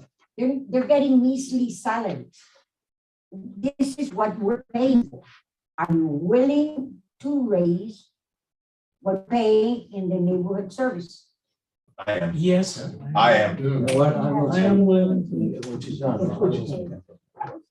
You still have 50 minutes. Is there anything else? I said everything else. Thank you for that. So I will respond to that. So Yes. as I said at the outset, Albert Del Castillo at 7080 Torfin Place. And I've lived in Loch Lomond now for 42 years. We live in an absolutely beautiful area. And I am absolutely willing to invest in our neighborhood. I am. Whatever we're paying now doesn't seem to be enough. And I'm not saying that we go out and we spend money indiscriminately, but I do say that we all look at our investment in our homes, and these home values keep going up, up, and up. And we have a duty to protect it. Yes, I totally agree. We turn on lights. As a matter of fact, after Jean and Susanna told Barbara and me about what been happening in the neighborhood, we actually changed our timers to leave our lights on until I think it's 2 or 3 o'clock in the morning, as opposed to the midnight that you were talking about. But I think that we really do owe it to ourselves and to our neighbors to be willing to invest in Loch Lomond. And I'm all for it. I would lead that charge in a heartbeat. May I say something? You did have 50 seconds left on your public comment. We don't own the streets. If you want safety, you want to lock the front gates, you need to close the streets. Then you want to be in Gramercy Park, you want to be in whatever, in the Regatta Point, where, you go through double the security. This is what we're paying for, and you cannot close the entryways. So do I have time left? You did also have a minute and a half left. Yes. So I agree. I agree that there are limitations given the fact that these are public streets. But we should be smart enough to be willing to work within those limitations to increase the amount of security. And look, nothing comes for free. We have to be willing to invest. So if there's anything that I leave this group with is, let's be serious about this. Let's do what we have to do individually to protect our homes and our neighbors, but let's also be willing to invest in our futures and in our home values. And I don't think you had a chance to go. Hold on, Did let I me not? restart. Yes, I guess. You did go So I already? want to just Yeah. support a point. I mentioned the technology and the investment in the security services that we might need. And as I said, some things are gonna be like done by us, as she says, but some could be done for the community, for everybody to be safe, to feel safe while working. And that's what we would like to achieve. Thank you. Did anybody else from public comments? I don't think this side had a chance to go. Like, Would you like to? I would like to say something. Absolutely. And state your name and address. My name is Nicholas Babinski, 16141 West Trim Circle. My wife and I, and our daughter moved in about a couple of years ago. I agree with the gentleman in the corner. I think, and I agree with this lady as well. We live in a public access. We have public access roads, and we also take responsibility for our own safety. However, we do have, we enjoy a luxury that not a lot of neighborhoods enjoy, which is at least some kind of guard system at the interior of our community. And we get what we pay for. So if the people guarding us or helping to secure us aren't doing their jobs. Because I go in, I kind of say the really nice people, true, like that gentleman said, they seem kind of not really motivated. I don't see a lot of motivation. I think we need to invest in a better quality guard system. Number two, gentleman in the striped shirt said when his son used to come in at 11 o'clock, he used to be asked, who are you? What are you doing here, et cetera. I realized the police officer said they're not obligated to answer, and I understand that, but there's nothing preventing them from asking. Okay, they can ask, and if they don't want to answer, that's a completely different story. Okay, but in my opinion, if somebody's coming into your neighborhood at the guard gate and you ask them, hey, after a certain particular time, after 11, between 11 and 5 or whatever, hi, who are you here to see? If they don't want to answer, that should instantly raise a red flag. And if you have two guards on duty at that time, then one should be proactive and follow that car and say, why don't you want to answer? Why does this person not want to answer the question? They're not legally obligated to do it, but there's nothing preventing legally from asking, what are you doing here? And even if they don't, I'm sorry, and even if they don't say it, they could just as easily say, if they don't give an answer, then that should raise the red flag right away and follow them. Right, exactly. All the police. Third suggestion, I'm running out of time, is if we get a new security company, or maybe this one, we negotiate a contract, I suggest that the guards at the gate, when they do ask, hey, what are you doing here? Who are you here to see? They should have a body cam on their uniform. Because anybody that doesn't want to be identified, if you come to the window and you're taking a video of them, it's more of a psychological prevention that, hey, I don't want to go in here. They got good quality video of me, not just some camera outside of the guard gate that probably can't see inside the car. That's a good very They're not expensive. Is Okay. that Excellent. So is that I think Public street. just to summarize, we need better quality. We should invest in our community. Secondly, there's legally, we're both lawyers. There's nothing legally preventing the guard from asking, what are you doing here? Who are you here to see? Okay, that's it. Thank you very much for your time. Thank you. Good job, good job. But it's not about security, it's about safety. Can let's finish up with the public comments. We do still have a meeting to get back to. Would you like to make a public comment? I'll say something. So I'm Annie Sanchez. I live in the entrance, 15740 Turnberry Drive. My concern is with changing security companies. It's like people have said, we're getting what we pay for. I don't know what the responsibility of these people are. I don't know what's been told to them to do. I like the checkpoint idea, but apparently we had that was taken away due to budget reasons or whatever. These people do not carry guns. They're not supposed to carry guns. At the bank, they robbed Ocean Bank. There was a security guard there. That guy didn't have a gun. So I just don't know changing security companies if we're just going to be going down the same path, and sometimes it's better the devil you know than the devil you don't know, and you try to work with them and maybe just identify some clear things that they're supposed to be doing. If they're not doing them, then we need to fire them and get a new one and look elsewhere. But do we know for sure they're not doing what they are being asked to do? Because I know years ago we cut a lot of things that they were supposed to be doing. So Falling asleep wouldn't count. no, of course it would count. Okay, I've caught. Everyone had many their times. 3 minutes, sorry. So I'm just saying, I think we need to look at other alternatives. I think we need to put more lighting. I expressed that in the chat. I don't know if that's something the town can do. And I got here late because I was at work till late, but I don't know. There used to be an officer that would come around 11 o'clock because I would see him driving up and down Turnberry. I work late often, very nights, and I see. And I don't know, that's been gone for a while now. I don't know if that was due to budget. I don't really know. I'm not involved enough to know, but I'm not against changing companies, but I just don't know that these people aren't doing what they're not supposed to be doing other than falling asleep. Obviously, that's not what they're supposed to do. But they are familiar with the residents and with, you know, with everything. So that's all. Thank you for that. Did anybody else from the public that did not have their 3 minutes? Yeah, just real quick, resident of Loch Lomond about 10 years. I live on 162 East Troon, corner of Glen Eagle and Troon. I personally have not been luckily a victim of crime while living at Loch Lomond. However, I've had incidents where my alarms got off at 4 in the morning and I've called, I mean, I secure the inside perimeter of my home, but I don't want to go outside and take a chance. So I've called the security, please, you know, go around the outside with some lights, you know, tell me if you see anything. And on one occasion I called, it took him like 20 minutes to show up. And when he showed up, he had no flashlight, which I thought was ridiculous. And then his excuse was, well, they didn't issue me one, but you can get one at Walmart for a couple bucks. I was tempted to even buy him one, but anyway, the other night, September 22nd, my eldest daughter had a baby at 2 a.m.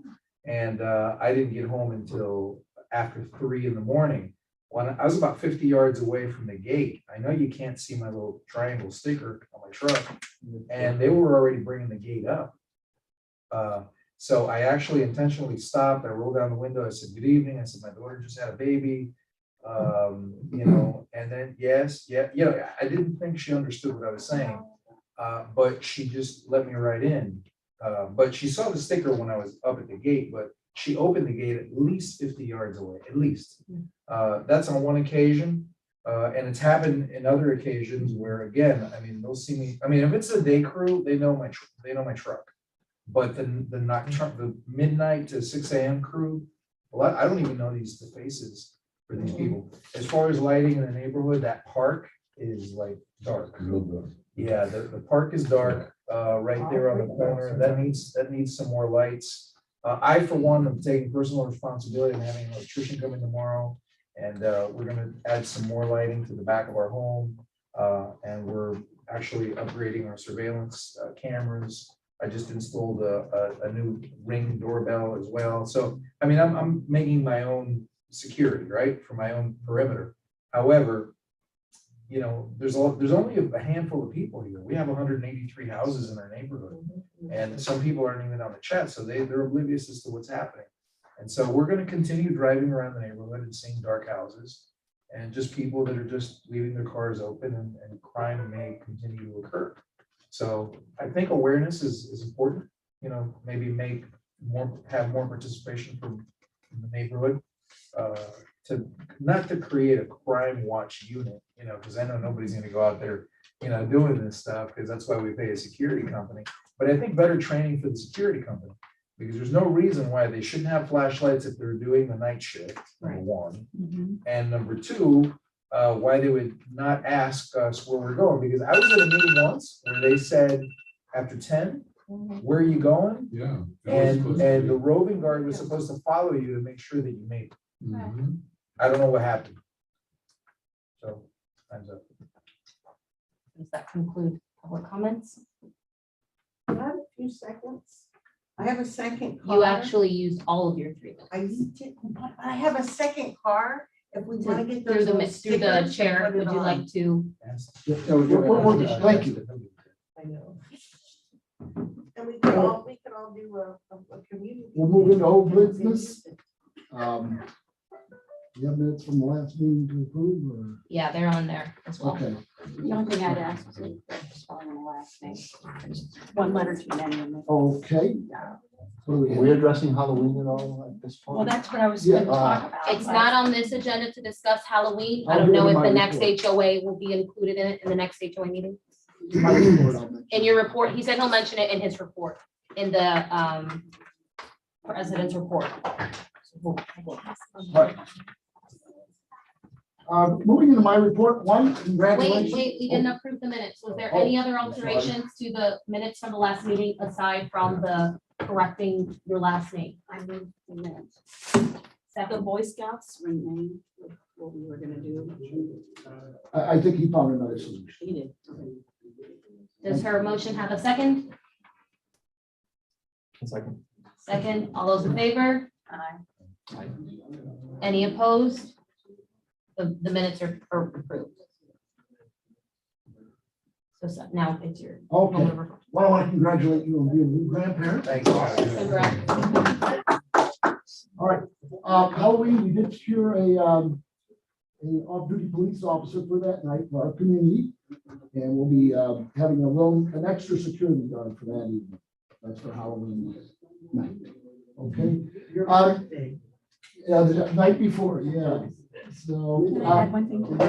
Yeah. I want to suggest, please, that everyone consider pressure cleaning the sidewalk in front of your house before Halloween, because God forbid it rains, it gets very slippery, and if somebody slips and falls on your sidewalk, you could be held legally liable. So I know I walk my dogs very early in the morning. It's difficult to see when the sidewalk is black, what might be there. And it would really improve the safety of our neighborhood. Yeah. Thank you for allowing me to say that. We will be having a HOA meeting. This was for the guard gate. Soon we will be having that, and we'll address more issues to the broader outside of the community on that. And then some of these issues that you brought up tonight, try to get pricing and some better ideas. The other thing I would ask, based on these great ideas, if there's a committee that likes to be formed, would like to be formed, and someone wants to chair it up, certainly welcome that, so we can put ideas together. There was a lot of great ideas, and then in mentioning the security company, you know, what's your vision of what you want to see? Where are you seeing it? I'll drive to go visit it, you know, because we'll jump to another security company. What are they bringing to the table? Is the grass greener?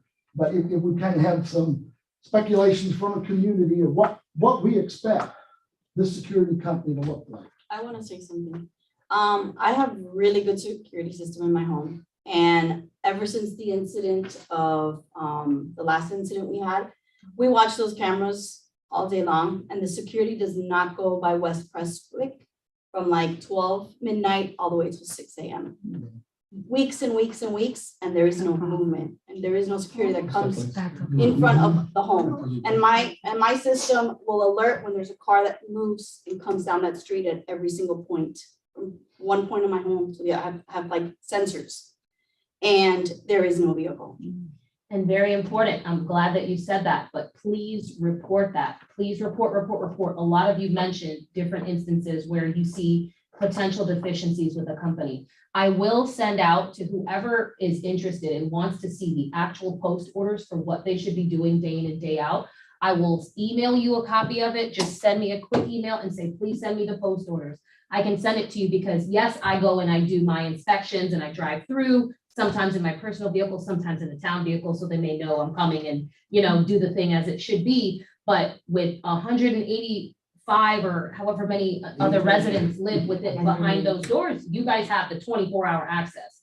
You guys will spot it when I don't. And as soon, all it takes is an email and the time, and then boom, we'll just hit them with fines. We'll hit them with this, hit them with that. We'll have documented situations that are get either cured or they don't and they get fined, and then we hit our limit and we're like, okay, now it's time to move on to another company. But I haven't heard of any of these instances. I've only heard of 2, which we addressed immediately with the vehicle situation. And so we're in the process of that 30-day cure now. But please send me an email about any report that you have of anything. And again, yes, no, they're not supposed to restrict access, but I think, like he said, for them just to say, which home are you going to see, whether they answer or not, yeah, they kind of gotta let them through anyways, but it could still be an extra step of a deterrent that if it's, you know, they're not legally, they're not breaking any laws, then, you know, it couldn't hurt to add a few extra words. Let me say something. I have also even where they've hit my trash can. They were driving the can and they've hit my trash can. I mean, I can give you that on a DVD where you can just sit there hours, 24 hours all night long, and you will not see a security guard coming on West Prestwick in front of my home. I believe you. I believe exactly what you're saying. Just report it to me so that we can have it in writing and move forward with that, 100%.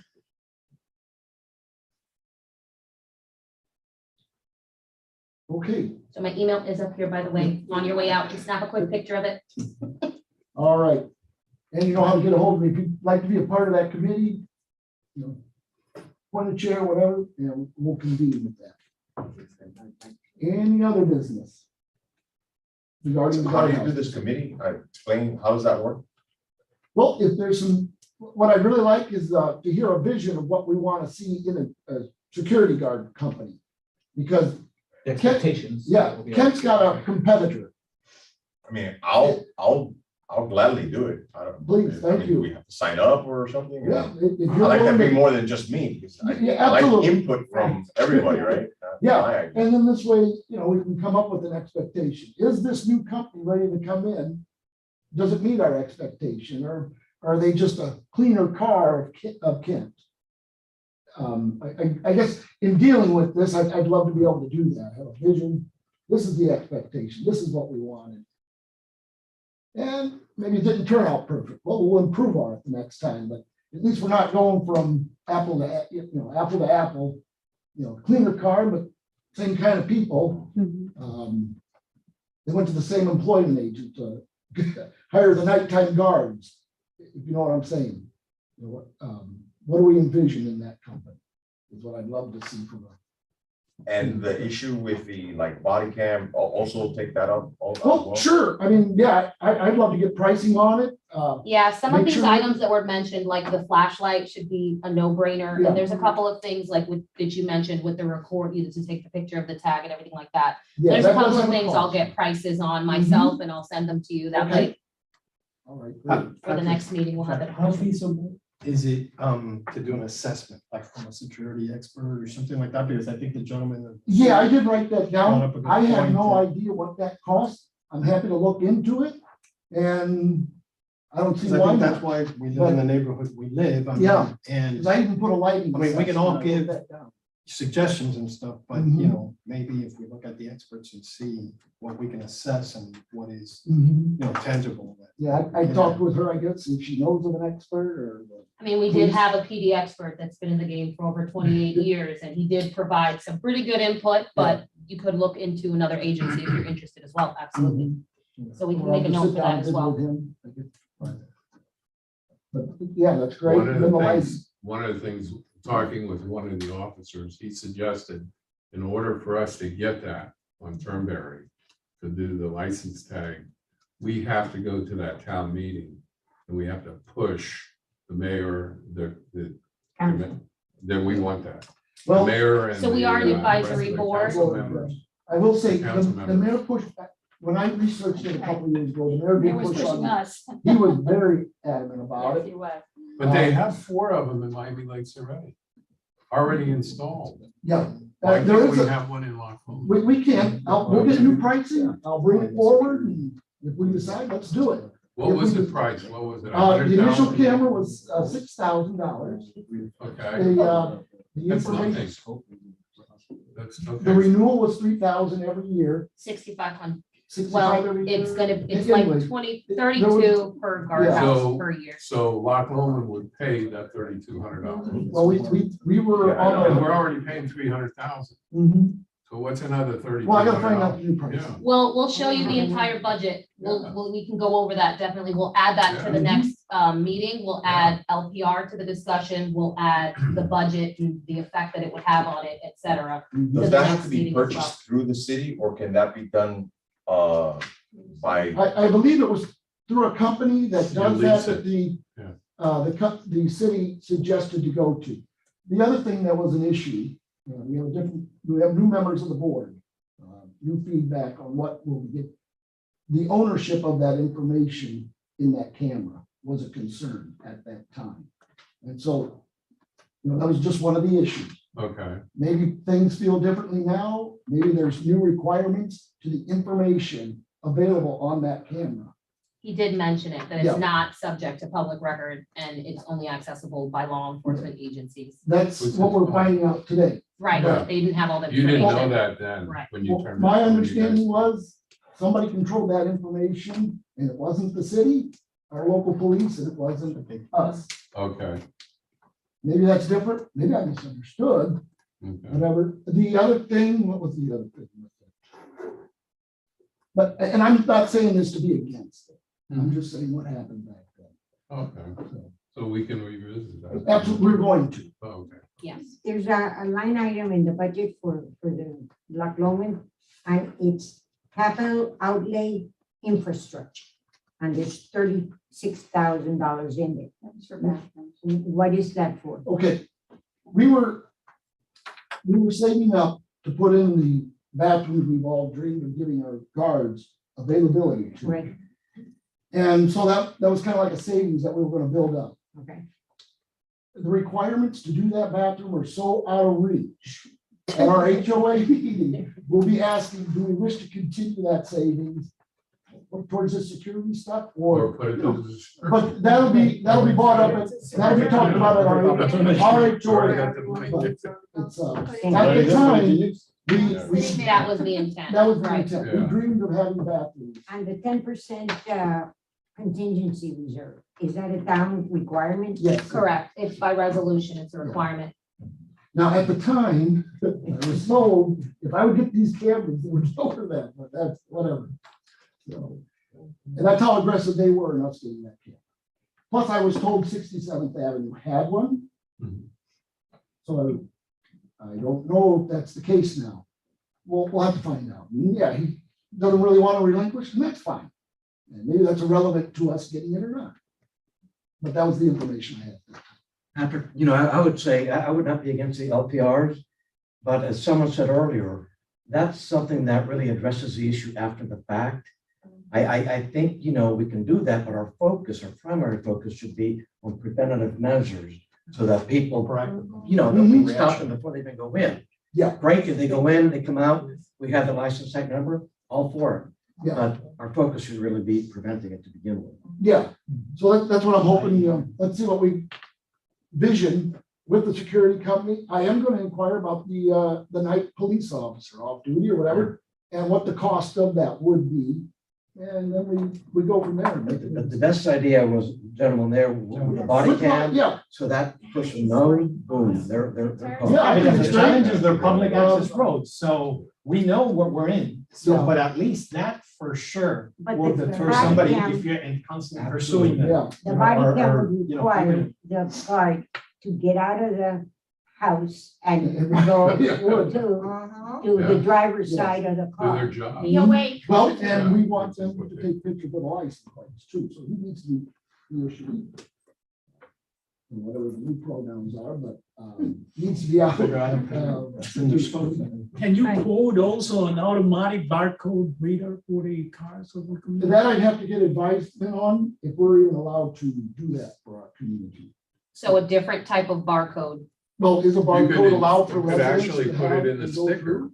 You could put it in the sticker. Give the us access barcode. to it. It's a type of transponder that would just need to be programmed, You probably just a new open the system to device. read it. So there would likely be a cost associated with that, but we But can get it a is quote on something we that. could, okay. Yeah, In other words, you have the barcode inside the yellow On the sticker. right-hand side of the car. It's in there, and every year you get a new one, you get a new barcode.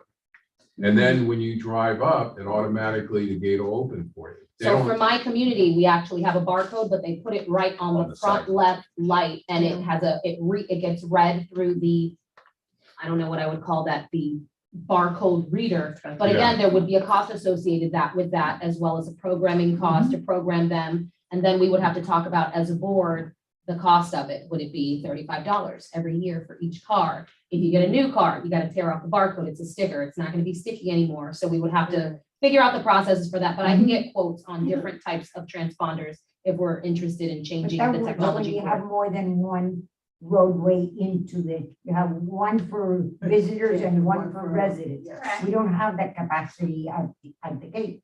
No, it will But only we would speed up the automatically open. process, and it will make sure that it wouldn't allow any security guard to let people in. Without taking the. If- camera. if we get the barcode, then the car will only get up for the non-residents. Exactly. We used to have it at the end of Glen Eagle. Okay. We used to be able to drive in. When that gate was Yeah. open. We'll get a price on it. You like it, great. you know. Okay, we've got my marching I orders. just have Yeah. a question, because it hasn't been discussed and maybe it's of no importance to anyone, but I can't come up with an answer. I'm curious as to why there isn't an uptick in our community. So yeah, we're third, right? But it's all relative because if the rest of the county is doing worse, then we're doing worse with them. I mean, it's true, right? I mean, if you're talking about statistics, so, and the lady who was sitting over here, I forget her name, but she mentioned, thank you, your wife. She had mentioned comparing Loch Lomond to Loch Lomond, and so I'm hard pressed to accept the fact that there is an uptick in our community because people are keeping their cars unlocked, and somehow the word is getting out that people in Loch Lomond are keeping their cars unlocked. Why is it? Why is it happening? Is there any insight into that? Well, the police officers, the statistics that he showed actually are down this year, so there's not an update. For Miami Lakes, No, but not for Loch Lomond. I don't know about Loch Well, we Lomond. don't know about Lomond. That's what I'm Good referring point. to. Yeah. We're also getting much more traffic with all the deliveries, Uber Eats, Uber Yes, drivers. I yeah. mean, we're getting a flow that we didn't have that 4 or 5 years ago. And there you go. So Yeah. like the And car. other People that are walking their cars- dogs that are not from the neighborhood. Correct. And there's nothing wrong with that, but it's just Mhm. relative to what you're saying. I mean, Right. there's more activity, so therefore we gotta ramp up as well. I also want to point out, and I have no, documentation to this, but, as you listen to our friends in other neighborhoods, they're getting the same thing. Like they hit our neighborhood on a Thursday night, Friday night, they were at the next neighborhood, Sunday night, they were at the next. That's it, Tori. And- Yeah, So- I heard that. Yeah. So Tori got, I mean, multiple houses got hit with the car. Right. So there's the one, I forget the name of the community, excuse me, but yeah, they had it's surrounded by a wall, the whole Anna guarded. They own their streets, and they had 3 cars in one lane. Gramercy Park. Satori. So, Satori. no, not Satori. it's not Loyal Satori. Estates. So, Loyal Estates. yeah, we need to get better, but I'm just saying, Before. I think we're inconsistent with. Right, I mean, in addition to all the preventative measures, I was just curious as to, what is the crime? You're right, we're hearing more than I did 10 years ago when I was living in. But I think the park right in front of our entrance is a very big reason why we get the night traffic in our neighborhood. The lights are off, there's no lights in that park, and you have younger kids doing drugs in that park. And I can tell you, because if I come home late, there's no reason a child should be walking in that park without a car. There's no police activity. That is public road. I'm open to all the community, but it does have signs that says it closes at sundown. No one pays attention to that. Tonight, when I was driving here, a cop was sitting right by the park and kids were walking there. They were up to no good. He didn't even bother saying I anything. saw the cop. You saw the cop on the corner. I think it's the Lake Meadow. So Park, the one- unfortunately, The one with the little bridge. Yeah. and you can smell the drugs, you can see, I mean, it's not something that I'm just saying it because I live here, it's the whole community. But there's an officer there and he's not doing No. anything. And he had the window down, and I said, are you paying attention? But obviously he was not, so He unfortunately, probably raised his window after that because. yeah, I it was think his window bothering was him, up yeah. when I went That's by. why I think we need to set clear expectations with whatever security company we get. This is what your role is, your job is. Yeah, it seems And to if be the not, then first we order have of to- business to do, I'm sorry. Yeah, no, go ahead. The thing about the security company, because everybody's been voicing how people are falling asleep and yes, and I think we can all agree, the ones that have lived here for a long time, they are very nice people, but Mhm. yes, there's also lack of motivation, and we know it's the salaries, I mean, what they get paid is peanuts compared to all of us, but yeah, we definitely have to do something, that we can't just cross our hands and we gotta either do that or invest in something else or revisit. And I think there's some better than others. It Yeah, depends who's on the definitely. shift. Some are better than others. We left our car door open one night. I don't know what happened. One of our kids got out and at 4 a.m, the doorbell rings, mass mayhem breaks out in our house. He's like, why is the security guard there? Like whatever. And he's like, you left your door open, you know, so I mean, I guess that was years ago, he was paying it, it was one of the older guards, you know? Right. But by the same token, when we moved in, 8 months later, our home got broken into. That was in 2013. Yeah, we had just been here a couple months. You guys are. Yeah, and that was in 2013, and I think we might have had a different company at that time, so, but they came in through the back. Yeah. No matter who we have, if they're coming in through the back, that's why like the golf course patrol and that stuff is good idea. Yeah. If, you know, we could get help with that.